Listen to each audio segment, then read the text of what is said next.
All right, after 2 weeks of being on hiatus, we are back with another episode. Yes. It's like riding a bike.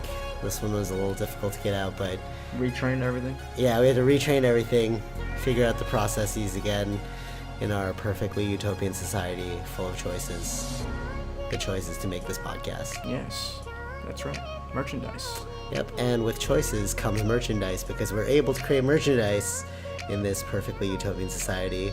So support us by shopping at shop.GottaLightMyFire.com on Teespring.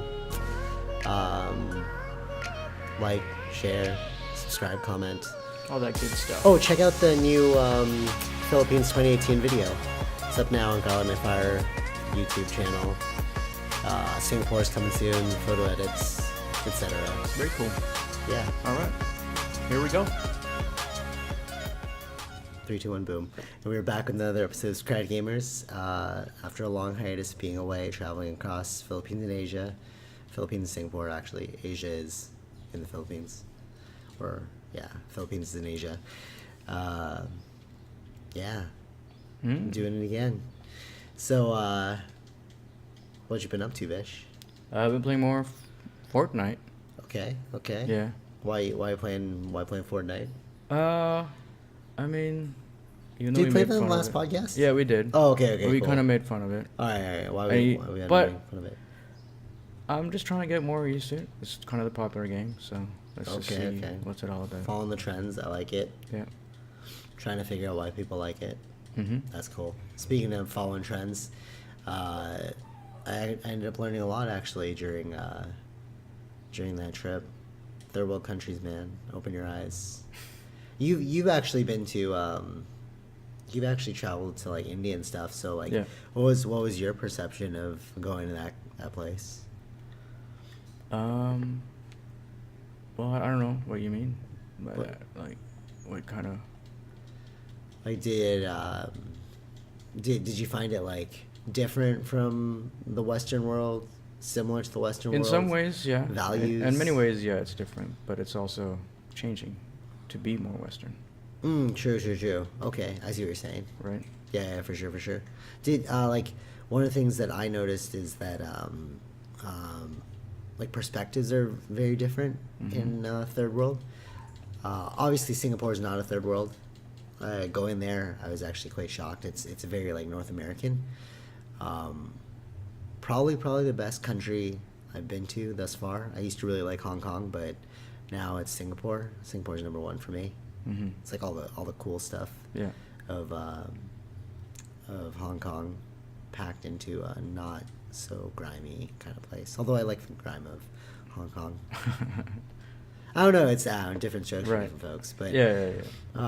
but one of I'd say the most eye-opening experiences is going to like the Philippines again this time, but like from the perspective of not tourism, because the first like 4 times I went looking like, oh, like let's see how much we can entertain ourselves here and like blah blah blah. But like this time, because I'd done pretty much everything, I was like, all right, what's it like to like live as these people? Yeah. Especially I've been like reading like a lot of books on like psychology and like spirituality and stuff. So I was like trying to see what it's like to be them. And we actually have it quite good here in North America. Well, yeah. I mean, Yeah, like of course. I don't know, but like like they always say like the grass is always greener on the side that you're not on. Like you're always looking. So like every time I go there, like I'd always come back to North America and be like, oh man, I wish I was still there, right? Not that it's a terrible place or anything, or like now from my perspective. I'm just saying it's like I value more what we have here. Yeah. Because like going down there, like they're all like, oh, I should go to Canada. I'm like, what do you guys like about Canada? So like, it's like one of the biggest things about like living in a place, I think, is building routine. Like if you think about like what living really means, it means like living. I mean, sorry, living does mean living, but it means like building a structure and a routine, like giving yourself tasks every day, right? Whereas like tourism's kind of like you're entertaining yourself, right? So I think like if you come at it from like the place of trying to live somewhere, you gain like perspective. But if you go at it as like tourism, you gain like new ideas, right? Makes sense. Yeah. Because like you're like, oh, what can I gain from this place that'll like make me more creative? That's tourism, because you're exercising your like new thought processes, like from a creative perspective. Mm-hmm. But like from like a living perspective, it's more about perspective. Yeah. That you gain. Right. So I tried to like gain perspective this time, and I'd have to say that this time it was thought provoking in that like you never really think about how other people like live in that situation. Okay. But like it's actually, sorry, I'm getting so distracted by that door opening. I'm like, oh man. All right, anyways, yeah, what was I talking about? Perspectives, new perspectives. Yeah. Living new perspectives, and like when you see how other people live in contrast to your own, you're more appreciative of what you have. Yeah. Because you see what the have-not has. Yes. Right. Mm-hmm. Did you feel something similar when you went? Yeah. I did. Knowing what we have and what they don't, but it's also, as you said, like we're putting on what their idea of it is. Right. Yeah. Like their dream of it is. Mm-hmm. But you never really know until you've like been and lived in a place. Yeah. Yeah. So you're saying, yeah. Yeah. I mean, I don't know. I thought it was. Like, first of all, where did you go? I think we talked about this before. In India, like more village areas and Yeah, the so city. So it wasn't like a hyper tourism area. So like in the place that I visited. Well, like, it's not like the village area is not. There's a lot of tourists, but it's not really designed for tourism. Right, that's what I meant. Yeah, exactly. But Goa, you're from Goa, right? I do have a background there, yeah. But that's a tourist area, right? That's there a is tourism. Yeah. Yeah. So, but the place where your family's from is not heavily populated by tourists. I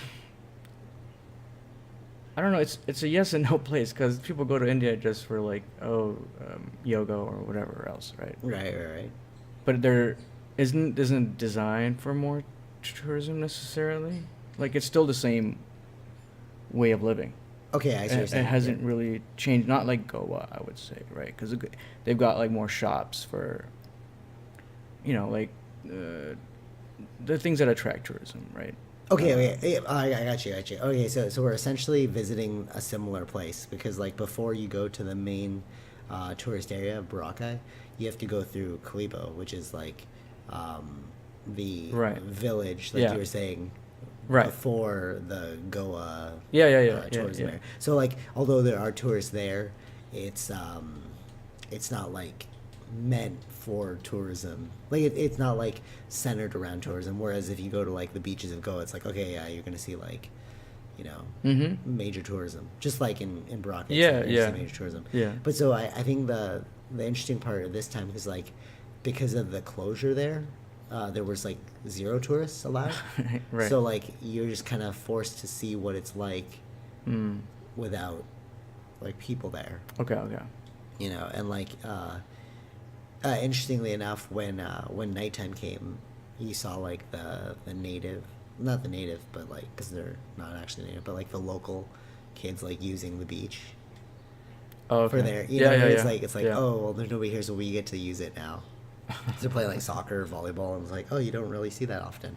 Yeah. You know what I mean? Yeah. I don't know if you've ever experienced something like that, where it's like there's no tourists in Goa. Well, I mean, there are areas. They're mainly in the beach areas, right? That's where the resorts are, right? So if you go more inland, you won't see as many, I guess. True. Okay. That's what you're saying. Yeah. They just stay around the beach area. Right. Yeah, because the comforts of Westernism. Actually, I think that's kind of why a lot of a lot of people, like, all right, so first time being in Singapore, it's like, you're like, oh, there's like a lot of like North American people or like people from Australia and stuff, Yeah. right? And it seems like that's like an easy entryway into Asia because it's not really, it's like you're dabbling in Asia, but it's like pretty modern. Yeah. You know what I mean? So like, I see nothing wrong. I mean, that's still Asia, in a way, because why can't Asia be modern?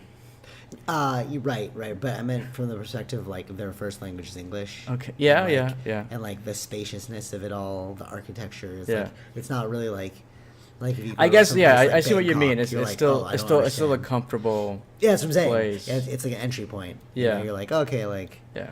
I can go here, and then if you can handle this, but I mean, like, who couldn't really handle it? It's like it's primarily center because like I think it's like a banking intensive place now. Like even in India too, it's like a lot of people do speak English. It's not like as a first language though, but it's because like there's so many different states that they already speak different languages that they can't really Oh, so to unify them all. to unify in a Right, way. right. That was kind of like why they. Because there's also like I think when I was there for a very short time, there was like English medium schools. English what? English medium schools. What's So that? you're learning in English. Oh, that's cool. Yeah, that's what they call that. Yeah. Oh, that's So, interesting. Yeah.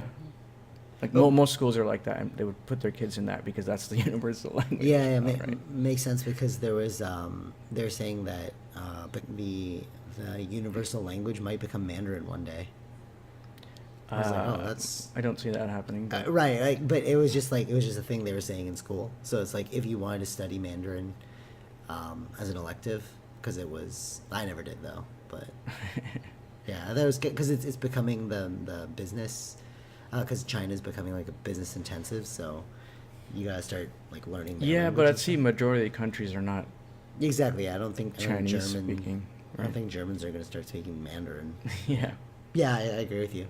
All right, I can see how there's an advantage to you because then you can As a business work. person. Yeah, Yeah, you can yeah, work, make deals and stuff like that with them, with China, right?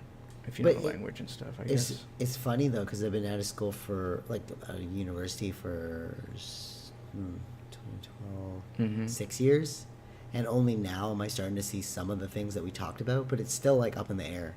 You know, like I kind of feel like business is like your best guess because nobody really knows. Yeah.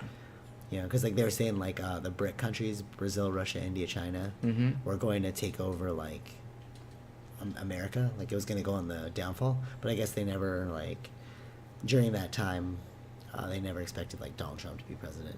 They never expected like this kind of level of change to happen. They Yeah. thought it was going to be like We'll see how moderately long stable. it really. It's like a bump in the. No, of course, Prospect, but like, but yeah. but like. Oh, yeah. They don't expect your someone like Trump. presumptions are like stable. Yeah, Right. Yeah. It's sort of like the establishment or whatever. Yeah. It's the normal. in this thing called like I mean, that's how. That's only how. Yeah, that's how well the probability of those systems are, right? Yeah. And like things like economics, they say it's like kind of like paradoxical because you you make these guesses in economics which are based off of like numbers, but you never take into account like how people actually feel, and like Yeah. oh, it's called Predictably Irrational. There's a book called Predictably Irrational, and they say like even though economists say like you should act this way, like they're like a rational person will do this. Most of the time, people are predictably irrational. Like they're irrational in their behavior. Okay. You know, even though like a stock says you're going to make money, people will pull out because of an emotional reason, like, oh, the color's red, so I'm gonna like superstitious, right, you know, right. and then but Yeah, they're yeah, like, yeah. but you should have been more rational. But it's like humans aren't rational. No, that's right. Yeah. All right. So speaking of behavior, what did you notice about like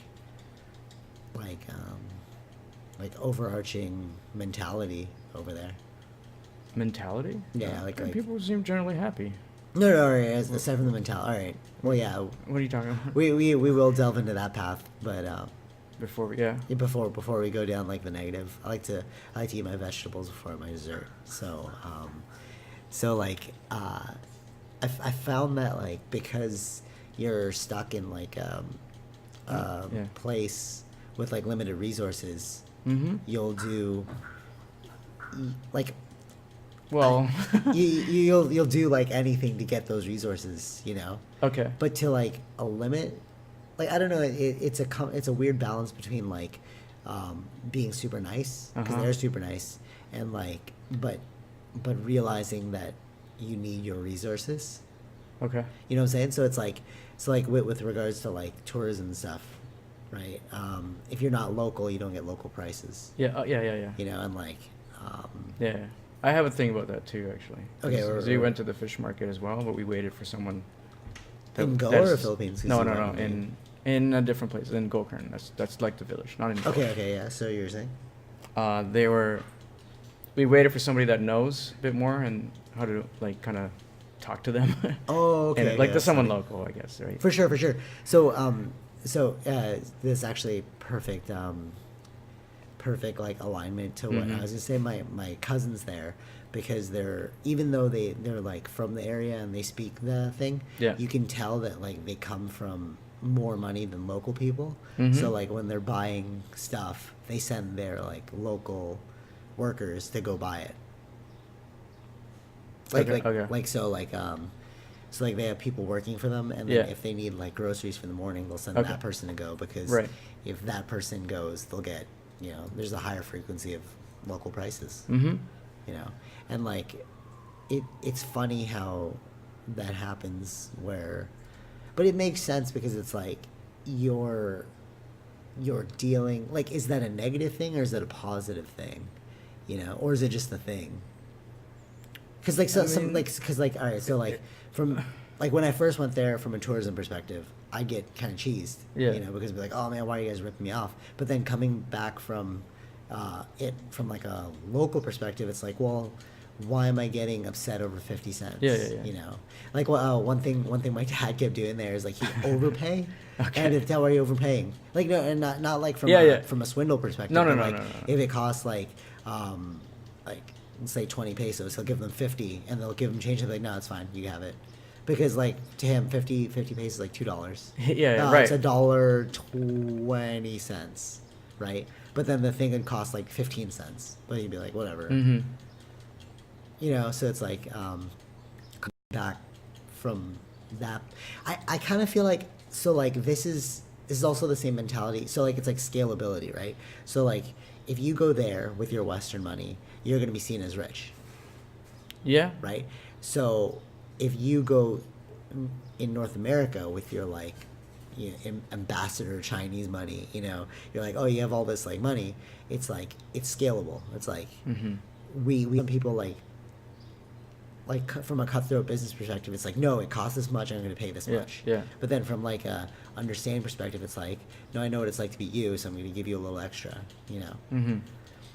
One thing that I like that Joe Rogan was saying that he does is like he gives them like love bombs, Okay. What is that? which is like when he'd buy like a cup of coffee, give them like $100 tip. Oh, okay. Without them knowing though, he'd like leave it there and just leave. Yeah. Because like I don't want to actually see them. Yeah. Like yeah. because like it's kind of weird. Yeah, that's kinda like, weird. Oh, thank you so much. Yeah, Like, then you're just like leave. waiting. And then it's like it's not in the right, like, it's not sending the right message when you're waiting there to see their For sure. reaction. It's kind of more, it seems egotistical. for sure. Right? Actually, there's this thing in economics called warm glow altruism, Okay. and what it is like, even though it's sort of like, you know, people are like, oh, karma.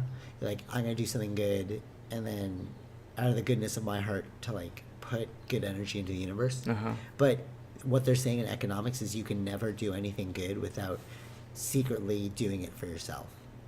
Okay. So on the level of it at least makes you feel better about yourself, Mhm. that's you doing it for you. You're never doing anything for anyone else. Okay. You know what I'm saying? Yeah. So it's like, but what I think true karmic positivity is if you do something without even thinking about it. So it's like somebody drops their pen, you pick it up. For me, Mhm. that's real karma. You know, because it's like you're not thinking about it, you're just doing something positive because it's in your nature. Yeah. Does that make sense? Okay. Right, Yeah. because if you're like, oh, I donated like millions of dollars to charity, it's like, yeah, but you consciously thought, okay, this is gonna make the world a better place, I'm a good person. Like subconsciously you're building your ego up. Okay. So they call that warm glow altruism because it's not real altruism, because there's no such thing as real altruism, they say. Warm glow altruism. Yeah, because you can never do anything purely for the sake of doing good. You always do it to make yourself feel better. Yeah. Well, I mean, still doing good, I guess. No, I know, but I'm saying like in contrast to like the yogi perspective of like, you gotta like shed love and light for the sake of shedding love and light. It's like, no, you're doing that because you want to feel good about shedding love and light. Right. You know what I'm saying? It's always from a selfish perspective. Yeah. Nothing wrong with that. Yeah, true. Yeah, it is what it is. But so. I mean, it's whatever you want to choose to do, right? Whatever makes you feel. Yeah, okay with it, I ultimately. guess. But that's what they're saying. But that's exactly Yeah. what they're saying. That's why it's not real altruism, because at the end of the day, you're trying to make yourself Okay. feel better. Yeah, yeah. Right, but people go around saying like, "No, I'm trying to make the world a better place." No, you're making yourself feel better. Yeah. About being in this. I mean, world. if you do know that, own that then. That's true. Right. Yeah, own who you are. I like it. So one thing I think you could learn from going to places like this and like experiencing it is, well, first of all, I don't think you can trade anything for experience. Like, I think like they say like Yeah, no, of course. Yeah, I mean, the first-hand experience, if you understand it fully, yeah, it's yeah, better right, than wisdom, right? Yeah. Knowledge plus experience equals wisdom. Yeah. Right? You could have the knowledge of something, but if you don't have the experience of it, then you're never truly wise to it. Right. You can Yeah. only assume from that perspective, right? And that perspective is always going to be skewed.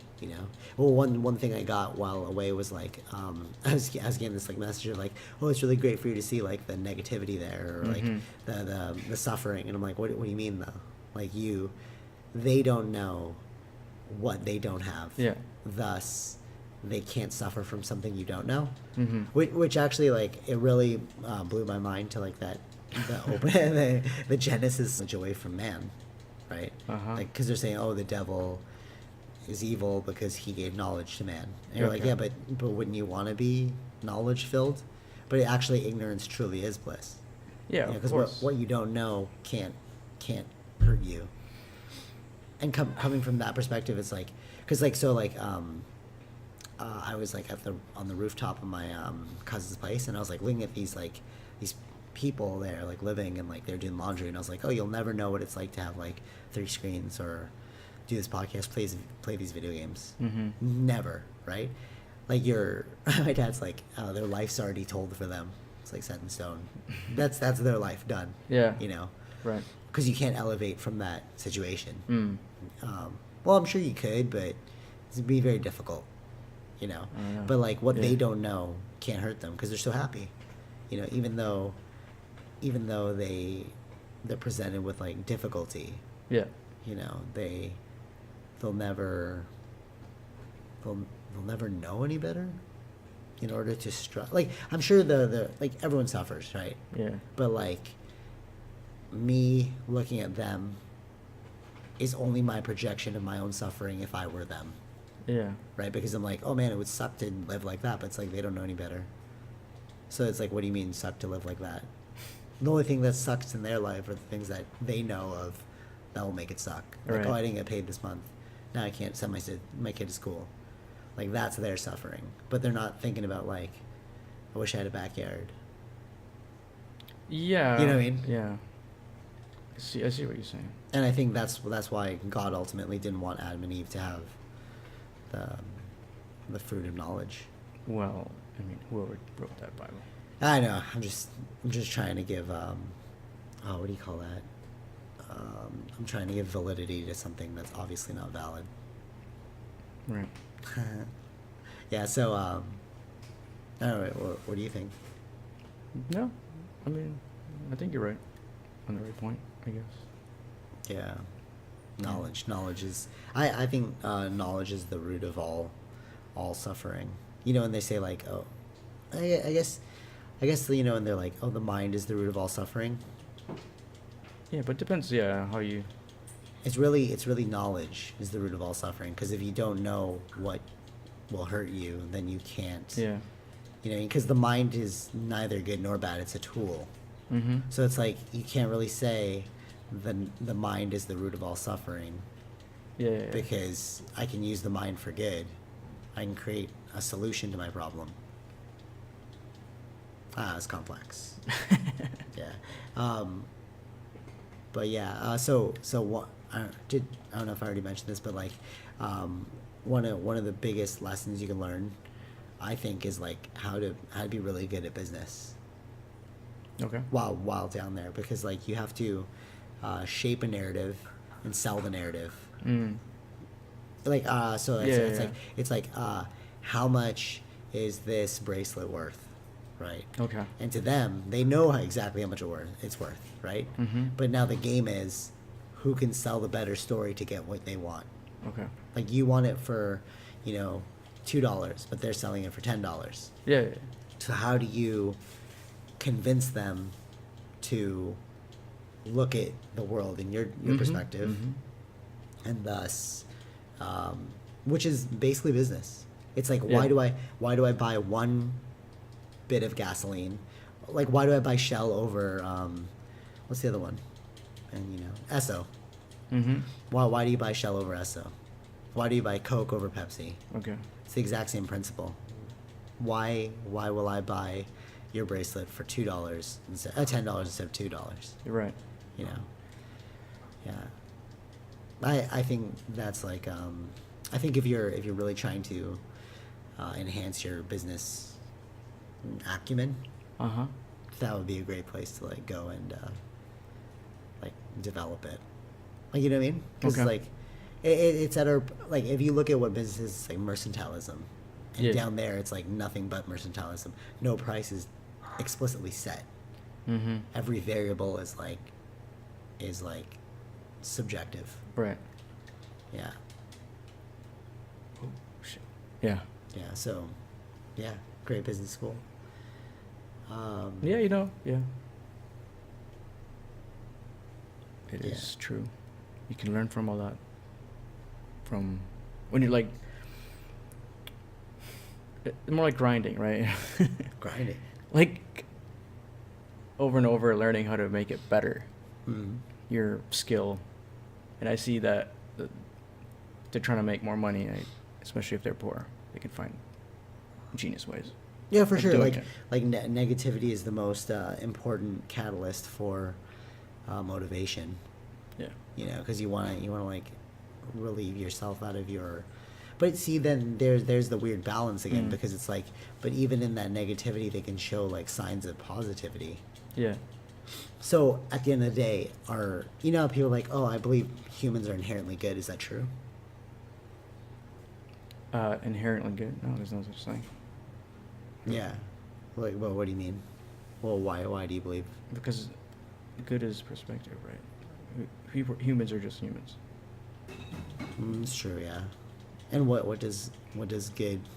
Yeah, what does good that mean? It's an individual subjective point of view. What's good? That's true, yeah. Right. If I'm doing something good for my family, but I'm at the same time killing so many people because for my family, is that still good? It is good for his family. Yeah, true. And maybe not for the people that died. You know what I mean? True. And it goes back to the warm glow altruism, where it's like, it may have seemed good, but they were really doing it to make themselves feel better. Right. This is actually one of those things where I think religion is a great tool for that. Because yes and no, though, because it depends on who takes over the religion. That's true too. But I think because they're predominantly Catholic in the Philippines, they're holding themselves to the values and the virtues of Christ. Okay. Which is like, in a world of no laws, you've created your own law out of religion, and that's what keeps some sort of order. You know, because like if you're super poor, why aren't you all killing each other? But it's like, oh, God said you shouldn't kill. One thing that I find so like, well, it depends. You can if what you're focused on, right? In the Bible, because it does say to kill too. Yeah, that's true. Yeah, you're right. So that's why. That's what I mean. I'm talking about like the superficial perspective. I understand. Because I'm saying from like I think they pick and choose, even though and why that happens isn't necessarily a religion. What I say is because you don't want to be hurt, so you don't hurt. It's true. So. I think that's where it's coming from. It's like, and it seems to be we're just connecting that with For sure, for sure. You Yeah, know what but, I'm but you saying? need like a specific regulatory system, whether it be like laws and government. Although like laws and government can be like Yeah. it's sort of like this. If it's like if you're not going to be ruled by laws and government, at least you can be ruled by some invisible force that you believe is watching you at all times. Because like belief systems and like omnipotence is more powerful than a government that doesn't see you in the shadows. Yeah. Okay. You know what I'm saying? And I think it's like those social orders that keep checks and balances in a place of low order. You know what I mean? Mm-hmm. Like without those, there could potentially be more chaos. You know. But so I was reading this Lonely Planet book, and they're saying that like Filipino people are the most polite of like the Asian countries because they smile at their pain. Okay. You know. Yeah. And then I was looking at like their mentality, like the songs that they like and like the things that they believe in, and like a lot of it has to do with like God is testing you, but He will give you goodness later on, or like, oh, it's bad now, but it'll get more positive later. And it's like, but if you live in a place of like hardship, you need something to believe in that will make you think that tomorrow will be a better day. You know what I'm saying? Yeah. Okay. Because like, if you don't have these belief systems in place, you're just gonna fall into like straight depression. Imagine if they didn't have like the belief that tomorrow's gonna be a better day, and they're like, and you came to the realization, oh, this is gonna be my life. It's gonna suck forever. Mm-hmm. You'd probably do way more negative things than positive things because you're like, okay, well, if it's all about me, then I'll just get mine, screw everyone else. Yeah. You know what I'm saying? Mm-hmm. Which I kind of feel like is in the face of like atheism in the West. I think that's kind of where we're like falling more towards, like how they say like capitalism, like the 1%, all that stuff. It's like it kind of feels like it's because they don't have some belief system in place I don't in think order to it's help that, guide though. them. So what do you think it is then? Help guide them? Yeah, like No, but that's what I'm saying. There's two ways that could be guided to you, or you could get the wrong information. no, From the same thing. It's not. I'm just saying. It's what I said was you do good because you want good. But look at it from the place of a tribe. Okay. Yeah. So if we're like a native tribe, okay, a native tribe needs some sort of like order in order to keep it maintained, right? So in their tribe, it's religion, right? In theirs, right? Okay. Because it's like God, and that's what's keeping like social structures like positive there. It's like, oh, God's looking at you. You got to do positivity so that God will shine greatness on you. Okay. Right. Okay. So now, taken now into context, the West, Uh-huh. we are also a tribe, just a more evolved tribe Yeah. with like better technology. Okay. Right. But if you do away with any values that keep the tribe in order, then it's like a free for all. The only thing keeping us in order are the laws in place. Yeah. Right. But these laws can be broken. Okay. There's nothing spiritually watching over you as like a But yeah. watchdog. But majority of the people are religious, so it's not atheism then. But Right? If right. the percentage is only 10% atheist. But are they really religious, or are they using it as a tool to get more means? Is their religion money now? Is their religion money? Like, are they actually? What I'm saying Depends. is, I are mean, they that actually doesn't religious? mean it's. I don't know. But that's what I'm just saying. Like, can it be atheist if it's only majority of the people? Like, it's the minority. How is it the right. minority causing this? Is that what I'm trying to say? What I'm saying is like, has secularism superseded spirituality? In the East, secularism is not higher than spirituality. They believe that God still created everything. Yeah. Right. But I'm saying in the West, I think that secularism is higher. They know that money rules all, not God. Okay. But they're using God as a means to. It's like Constantine. He wrote his Bible as propaganda. Yeah. Right. So it's like, for him, secularism is higher than spirituality. Okay. I don't believe Constantine really believed in God. Maybe he did, but he used it as a tool to get his means. Right. But like, in that place where spirituality is higher than secularism, you're not using spirituality as a tool. Yeah, America was built on. It was a secular country.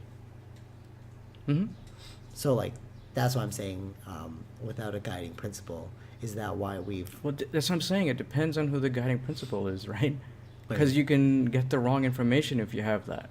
With the secular, you can create laws to make it better. But then, for instance, if you're religious... That's my question. Yeah, that's what I'm saying. I think secular would be better. If you're religious, you could have laws where, okay, abortion. Like, that's a problem in the U.S. right now. Because majority of those people are Christian and they don't want...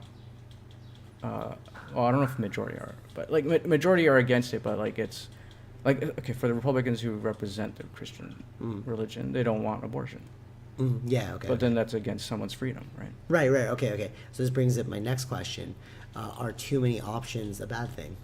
So they say scientifically yes, like in marketing, you're not supposed to give people too many options because they get it's called like cognitive dissonance. Right? If you choose one thing, you think about like, oh, I could have had this other thing though.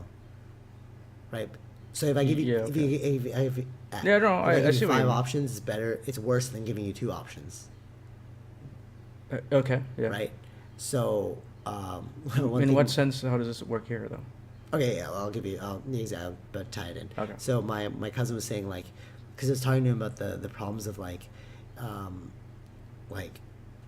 Western perspective in terms of like discontent, right? We're essentially a utopian society in contrast to third world countries.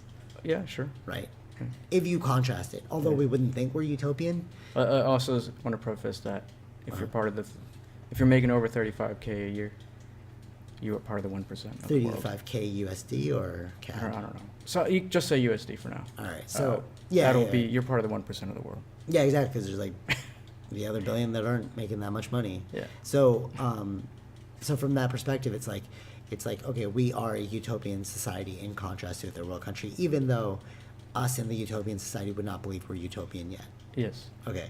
So, because we have so many options, like you were saying, like, oh, abortion, no abortion, this, that, blah, blah, blah, right? If you're given a limited number... I think it depends on where the choices are, though. What do you mean? Like, where do you mean, where is it not to have... Wait, hold on, let me finish my thought. All right. So in Jumping in a utopian society, you have more options. Yeah. Right? In a third world society, you have very limited options. Example, what are you going to study in school there? Nursing, being a sailor, or technology. Okay. Anything other than that, you're going to get no job outside of the country. You're going to be stuck there forever. Might as well just... Yeah. Right? You're stuck in that country. Yeah. But if you actually want to elevate, you have only 3 options. So you better excel. What can you do in our utopian society? You have infinite options. Yes. To make money. Okay. Right. So that's what I'm saying. Well, it's not all about making. It's infinite choice. Let's just say, but the American not dream. all of them make. Not all of them make money though. That's the thing you have to know. It right? depends on how well you can sell something. Again, if you know what you're doing, yeah. I don't think it's necessarily. There are, of course, going to be some people that go into philosophy there, but the majority of people won't do that because it's not really any money in that. Yeah, but here, if you went into philosophy and you started writing books, boom, you become could. a bestseller. I know, but it's not that easy, though, right? I know, of course. Yeah. But what I'm saying is like, their options are 3. Yes. Our options are infinite. Well, no, their options are there too. But they would choose not to because they need to make money. That's what I'm saying. Yeah. That's what I'm saying. Okay. You've got 3 options as opposed to infinite options. All right, that's one case. No. I'm only contrasting third world and utopian. Okay. So what I'm saying is, so how does that? That's what I'm saying. It's fine. Education is a good example. No. All right, that's one example. That's what I'm saying. Yeah. No. I'm all right. I don't think it works in every example. Is it? No. Is there outliers to that? Outliers to too many options? Yeah. Depending on the situation? I not studied, I would say, because everything, like from a marketing perspective, marketing is basically choice. I understand the marketing choice. I No, understand no. when you had to buy products. No, it's just choice, period. Okay. Right? Because everything is a choice, right? Yeah. So if you have too many options for choice, it creates more dissatisfaction in you because you have to weigh the alternatives. Yeah. Because then your mind's going, I could have this, or I could have this, or I could have this, or I could have this. Yeah, okay. Right? Six different, I could have had this. Uh-huh. Versus 2, I could have had this. Mm-hmm. Right? You're contrasting more potential for you to be discontent than to not be discontent. Okay. So that's what I'm saying. It's like, so that he believes, and I agree with this, is why there's so much discontent there as opposed to the third world. Because I'm like, all right, man, from your perspective, this person in the West was telling me like, oh, you should see like the negativity of the place and like the sadness. And then I was like, what do you think? And he's like, we're not sad. He's like, we're actually really positive. We just know what our problem is and we work towards getting out of our problem. But from your perspective, it seems like it's a bad situation. But it's because you know so many other good situations it could be. We only know one. We need to get out of this problem. Yeah. So we have a common unified goal. Okay. Right? Whereas like in the West there is no common unified goal. What goal do you have? Make money, make a living. Yeah. Right? But like in the East, their unified goal is I got a kid, I need to pay for the kid. That's it. Doesn't matter what I do, she got to pay for this kid. Yeah. Right? But like that's what's creating our discontent here because now we have infinite options and infinite ways to be displeased. Okay. You know? Yeah. And I think that's why I think that's the nail on the head that hit the nail on the head as to why people in the East seem more positive. It's because they're riddled with so much negativity that they're given a singular focus. Oh yeah. You know, because I was reading this book called Flow, and what it is. So flow states are basically flow states meditation, but what is meditation? It's no mind. You're not thinking. You're just doing something. Okay, so in that book, what they said is, what your mind tries to do is create order out of chaos. Okay. That's when you create flow. Because if there's too much chaos, there's too many unknowns, your mind's thinking too much. But if you create order, some way you've created order, then your mind will relax and then you'll let it go and you'll just do what you have to do. Okay. So if you take it from a utopian versus Eastern society, in the Western utopian society, there's so much chaos because there's so many options, right? Yeah. Which creates the more discontent. So like one thing he asked me is like, why are so many celebrities killing themselves in the West right now? And I'm like, I think it's discontent. I think it's like they've beat the video game and they're like, well, what do I do next? You know, their options are already gone. Yeah. I remember when I went through that nihilism myself because I'm like, well, I traveled the world, I did this and this. It's like, what's the point? And you were like, oh, we'll just enjoy it now. Yeah. So I think that they hit that point where it's like they hit the nihilism. It's like, well, what else do I do? I'm done. You know? Whereas like in the Eastern society, because the problem's so prevalent, it's like you're never done until this solution's gone. And it's like you've given yourself a singular focus to keep living. Yeah. Right? And I think that's why Eastern people seem much happier, just because they've given themselves a singular focus because of the hardship. Right. You know? Oh, yeah. So it's almost like, is utopian society a good thing? Maybe not. he said blah, blah, blah, blah. Yeah. That's why we're creating, now we have like universal basic income and now we have robots doing our jobs. What are you going to do when everyone's got nothing to do? You're going to go crazy. Yeah. Right? Like if you actually think about it, it's like, but if all robots do our jobs and we Yeah. get universal basic income, all you have to do is just live. People are going to be like, what's the point of living? Kill yourself. Yeah. Right? But because of the singular focus of like, life's hard, I need to band together with my family. I need to like find friends. The one thing that they were saying in Tribe, this book, the less you have, the more you have to rely on other people. Yeah. And that's what creates collectivism and positivity and love, because like you're relying on your survival from another person. Whereas in Western utopian societies, you're split. You're like, I don't need to talk to you because I can do it all for myself. Yeah. You know. Yeah. Right. I think that was and there you go. That was like my biggest takeaway. Yeah. Cool. And actually, my other biggest takeaway is I was like coming home and I realized that global economics is just a game. Like, in these developing countries, it's about who gets there first. So like, Yeah. So like I was there and I was like having lunch with my family and they were all talking about like, oh, I'm gonna buy this piece of land, I'm gonna develop a a bar here, and then another person was like, oh, I'm gonna buy this land because I'm gonna do this, right? I was just sitting around these people like, I'm gonna buy this land so I can build this business, right? That was my circle because like, Yeah. obviously I was making money there, so like, and then I realized like, yeah, these people in 10 years from now are gonna make the most money because just like the colonials who came in and like settled. Mm-hmm. Like, why is HSBC, why is TD Bank, why is BMO like the biggest, like the grand banks? Because they've done it over hundreds of years. But when they first started, it was like just an idea. Mm. You know, it's all about longevity. Who can keep it going?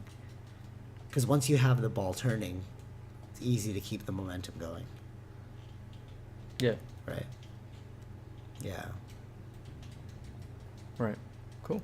So you gotta invest heavily in third world countries, guys. Yeah, they are the ones making money now. What, third world countries? Yeah. Yeah. Well, not the people in it, but it's going to them too. I mean, like especially China, the amount of change that has happened there for their people is a lot in the last 40 years. Mm. Right. Yeah, for sure. Yeah, true. But what it is the people capitalizing on the situation and Yeah. yeah. It almost kind of feels like the utopian society is like But they're also then coming here, right? those people. Yeah. Yeah, because they've made their money elsewhere. And Yeah, now yeah, they're gonna I know. Spend it. It's almost like you're just. So it might just they're trading up. It might just and then it might be like a cycle, like it'll go opposite here and have to fix again. It's I don't almost, know. It's almost like this. Like if you win the lottery, you need, they say like a lot of people who win the lottery, they just like go broke again. Yeah. Because you need a means to reinvest to make more money in the future. Because Right. like money is not an infinite resource. Mm-hmm. So like that's why I can't fault these 1%ers, because it's like in like 20 years, if you like, all right, let's say your family owns a string of okay, let's take a hypothetical situation. You make you come upon a huge sum of money, so you buy farmland, right? That farmland gives you enough money to buy a hotel. That hotel plus farmland allows you to buy a strip mall, right? Mhm. And then you just keep that going, right? That like continuous progression going, right? Who wouldn't do that? Smart business, right? Makes sense, right? You make money, you reinvest it to make more money. Yeah. Basic, right? But you do that over hundreds of years. In 200 years, you're going to be the 1%, Mm-hmm. right? So it's like, how can you fault them? They're just doing exactly what you would have done in that situation. Right. And then you're going to meet somebody who's like, I have this great business idea, and then they lose your money, and you're like, oh, I'm never trusting you again.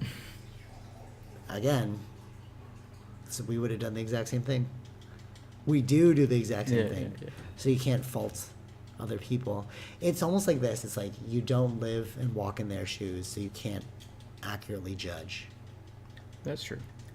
It's kind of funny because I was like huge fan of I am still a huge fan of Joe Rogan, right? And like they're talking about like oh, these like negative people, these like government types and all that. But like coming back, I'm listening to it, I'm like, yeah, but you don't know what it's like to be them. Like if you were them, you probably would have made the exact same choices. Yeah. Yeah. What are they talking about specifically with the government? Just like why are things in Are they making like those choices? drugs illegal, Oh, stuff like I that, see. and like why is corruption there? Mm-hmm. But it's like I kind of feel like corruption's there set in place because other people who are making money need that money to keep going. They need to lubricate the system in their specific ways. Right. Yeah. One is like this quote I came up with while on the plane was like, we're not all playing with the same rules in the same game, so you have to manage your rule set accordingly. Yeah. Right? It's like you may think it's a level I playing think, field, yeah, that but was, it's not. it was going on for a long time, and I think a lot of people have been open, their minds open to what's happened to their government, What do you mean? how it's become corrupted. But okay, but I think corruption is not what we think it is. What do you mean? Think it is. So we're all right. So we have a specific rule set that they don't have a specific rule set. Yeah, of course. Wait, No. wait, I was let gonna me let me. explain. No. I understand why they would do this. Wait, hold on. Let me explain. Right. Okay, we go to the same restaurant. I'm not driving a Lamborghini and an expensive suit. Yeah. I'm gonna walk up to the counter. They're gonna be like, "This guy's no money." Then a person drives up with a Lamborghini and an expensive suit. They're gonna be like, "Oh, hello, Mister blah blah blah. Mhm. Would you like a table at blah blah blah?" Yeah. Oh, maybe I'll even give you the thing for free so that you're the meal for free so your friends can come here. Mhm. You know, that's kind of how it works, right? Yeah. That's a different rule set than the rule set I'm playing with. My rule set is I need to pay for my meal and I need to work hard for making money. Yeah. Their rule set is I can show up to a place, pay or not pay, because it doesn't really matter to me, Yeah. right? So I think what it is like we're pushing our rule set onto other people's rule set Mhm. when we don't realize that their rule set's completely different than ours. Right. Make sense? Yeah. Because like what do you mean equality in those situations if they don't understand what that means? Yeah. They don't understand what that means. Because It's an animalistic thing. That's what we've been doing for a long time. and that goes back to flow. It's like we're all trying to create Who's the leader order of the out of tribe? chaos. Oh yeah, true. Yeah. But like, how does the tribe operate? No, I know. No. I understand what you mean. It's just how do you, if Like, I don't believe that there will ever become pure. of course not. Yeah, exactly. Yeah. But, So why? It's so, about trying so, to lessen it, though.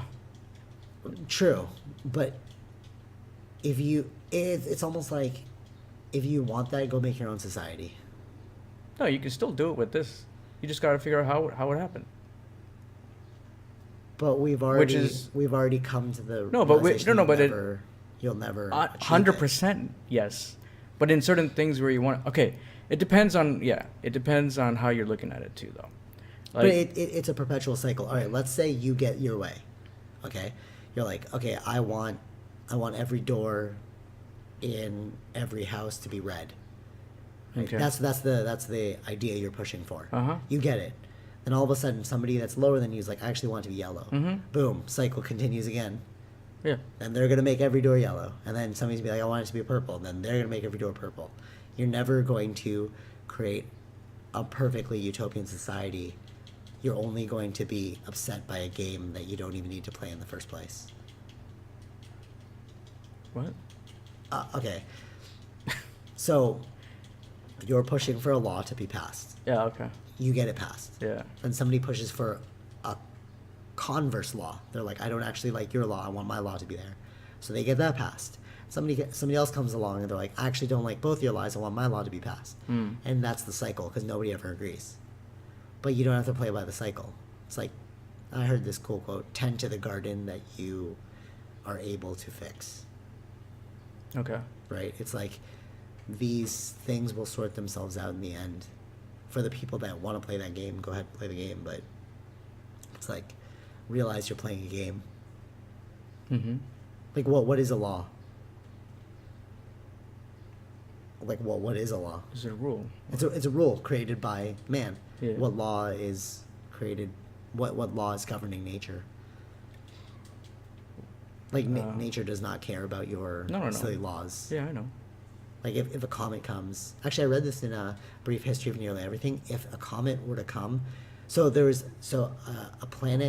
comet the size of Mars struck Earth, and that detached a piece of it, which created the moon way back when, billions of years ago. Yeah. So then they asked the scientists, like, what could we see a giant comet the size of Mars coming like that now? Mm-hmm. And they're like, only 1 second before it hit Earth. I was like, oh, really? So basically, you're doomed, right? But we spend our days arguing over Yeah, little of course. problems. Yeah, of course. When it's like, dude, but at any moment, a comet the size of Mars can crush you. Yeah. That's why I say death is the greatest, like, realizer. Like, you, by focusing on death, you realize what's important, what's not important. Mm-hmm. You know? Yeah.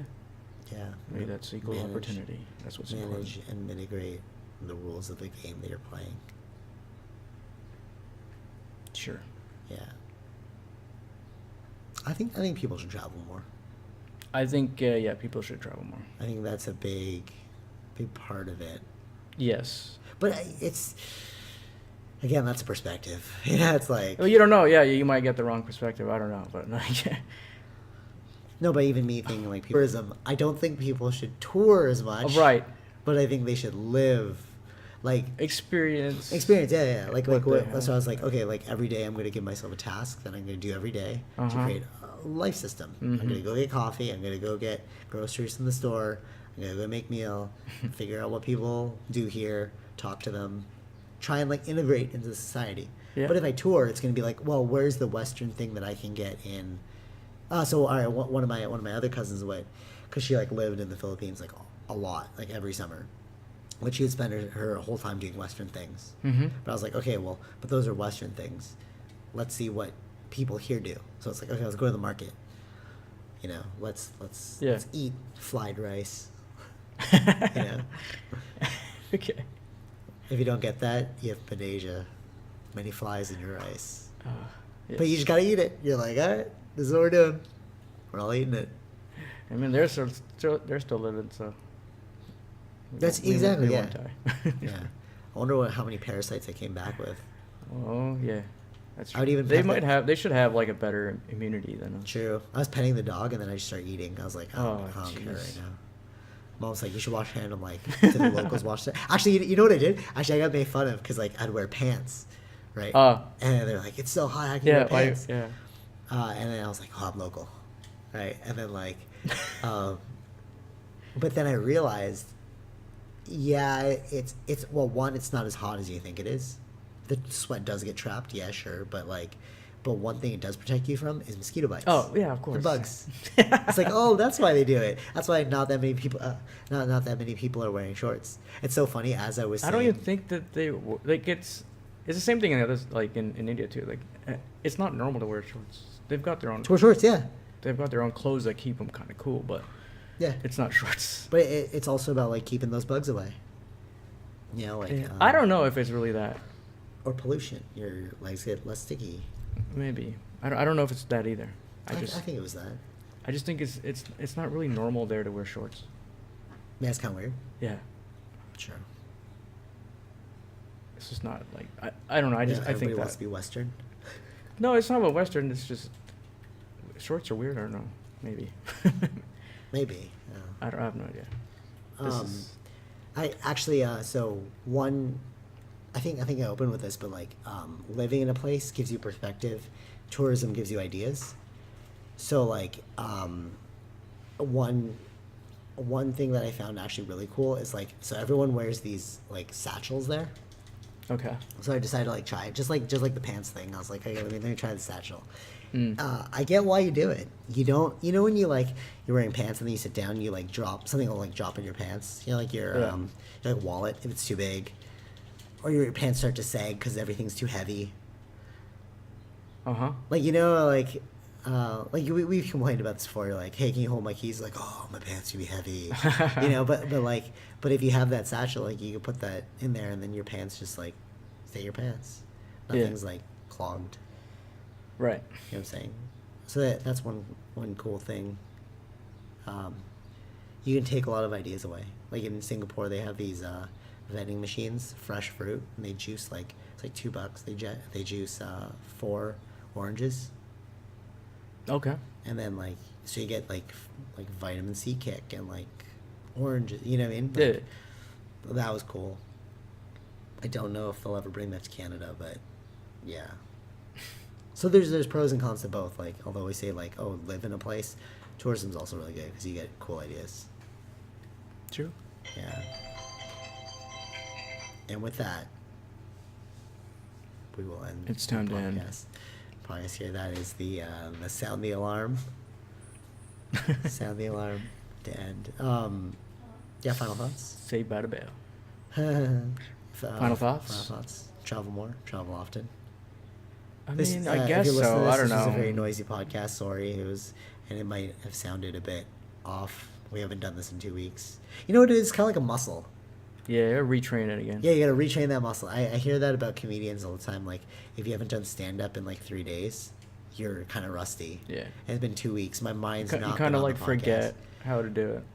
And But actually, it comes back quicker though. I think. yeah, for sure. It's like riding a bike. But like Yeah. when we travel, like I had to actually dumb down my speech. It was actually starting to piss off the people that know me because I had to start speaking in like terrible English. But it was only because like I was like I can't speak the way I normally articulate things because like they won't understand what I'm saying. You know what I'm saying?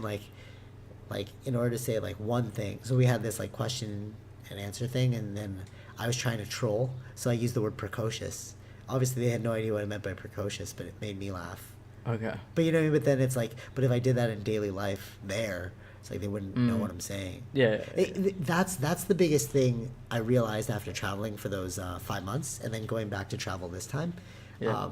You have to be super adaptable. If you're not adaptable, you can't really travel. Like, you know, we say, people should travel more.